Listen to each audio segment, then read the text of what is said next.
Good afternoon, everyone. The news is a whirlwind.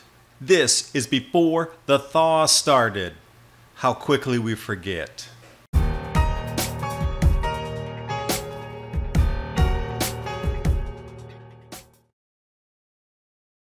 Food. Benjamin Shields from the Right Media YouTube channel. We're going to discuss the distractions going on in the mainstream media that are going to try to explain away all these food price rises. So we wanted today to start with the soybean fiasco in China, because if there's a trade war and it's centered around soybeans, if your food price goes up, you'll say, well, that's just to be expected. There's a trade war with soybeans. And you're going to start to see this repeatedly across the planet again and again and again as the media tries to give you an excuse so you don't even question what's going on. You'll say, yeah, that makes sense. Just things are going up because of X, Y, or Z factor. You just expect that. Remember we heard about unprecedented Arctic heating in February. Vox puts it out. Unprecedented. The world's media grabbed onto it. 2018, look how warm it was. Man-made, unprecedented. It happened in 1972 and 1976. Let's look at the sunspot cycle and see when it was low. Oh yeah, 1970s.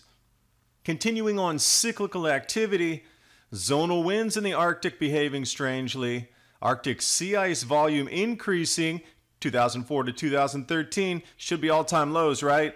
Ice is backing up into ice arches between Greenland and Canada. Hudson Bay completely covered, should be melting by now. Northern Hemisphere global temperatures, not even a quarter of a degree over baseline. Hey, what happened to that 2-degree warming? Antarctic sea ice increasing. Fall, Northern Hemisphere snow extent increasing 2018 to compared to 2017. And actually, how much is that? An extra 700 billion tons of snow. This is the true state of our climate. Unprecedented Arctic heating. Remember, we heard that. Never happened before. It is once in a millennium spike caused by humans. 2018. Oh wait, 1972. Oh, and again in 1976. I guess it's not unprecedented. All we have to do is match it up with solar activity. And I'm going to leave you with some beautiful lightning over the landscape. From lambs struggling to crops failing. UK with the worst winter in 42 years. Massive floods across Hawaii. Now we have Jammu and Kashmir, out of season, snows and floods. Saudi Arabia, deep hailstorms, covering what would be fields that they should be working right now. Chicago, coldest start in April in 130 years. And Detroit, coldest in 140 years. Ryan Maui, Midwest, 15 degrees below normal. Record coldest April through the first 19 days. How about all the low records set in Iowa on Friday? Fake news across the planet? Just months ago, China is going to be cracking down on social media rumoring. Now, Asia pushed crackdown on fake news. Even in the Vietnam press, sharing makes you a liar. Is this going to be the next step they're going to use to stop sharing about the crop losses on our planet?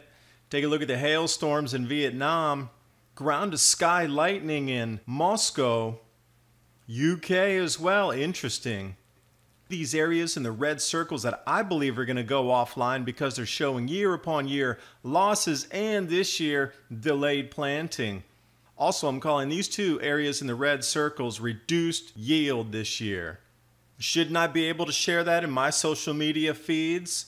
Zombies, we see them in Hollywood, especially for the last 5 years. But we also see them in the 1300s, 1700s, 1600s.